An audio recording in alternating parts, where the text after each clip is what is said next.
Beberapa waktu lalu sempat ramai diperbincangkan tentang laman peduli lindungi palsu.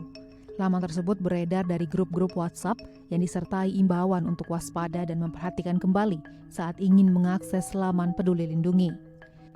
Berbeda dengan laman peduli lindungi yang asli yang memiliki alamat jejaring pedulilindungi.id, laman peduli lindungi palsu ini memiliki alamat jejaring pedulilindungia.com. Namun, laman tersebut kini sudah diblokir oleh pihak Kementerian Komunikasi dan Informatika pada pukul 3 sore hari Sabtu lalu. Selain bahaya pembajakan data pribadi oleh oknum tidak bertanggung jawab, pada laman tersebut terdapat fitur pendaftaran vaksin dengan mencantumkan nomor telepon dan diharuskan mengirimkan sejumlah uang.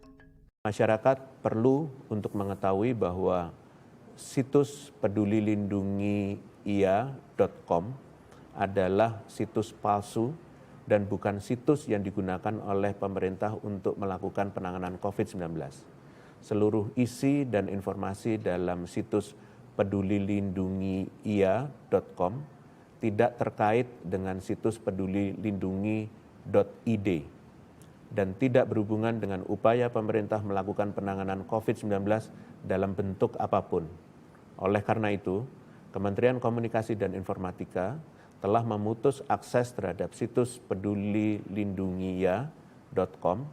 Selanjutnya, pemerintah meminta kepada masyarakat untuk selalu waspada terhadap segala disinformasi terkait situs dan aplikasi palsu yang mengatasnamakan Peduli Lindungi dalam bentuk apapun. Menurut Direktur Jenderal Informasi dan Komunikasi Publik Kemenkominfo Usman Kansong, pemerintah segera melakukan pemblokiran situs Peduli Lindungi yang palsu dan juga situs-situs palsu lainnya yang meresahkan masyarakat.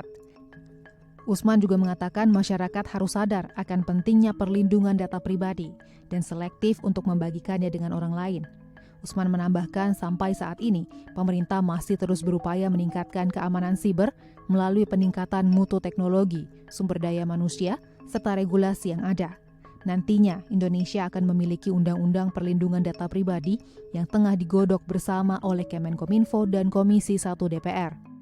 Kementerian Kominfo dalam hal ini bertugas untuk mengawal, kemudian melakukan tindakan-tindakan yang sifatnya teknologis, bukan penegakan hukum. Misalnya tadi memutus jaringan ataupun situs mereka itu begitu.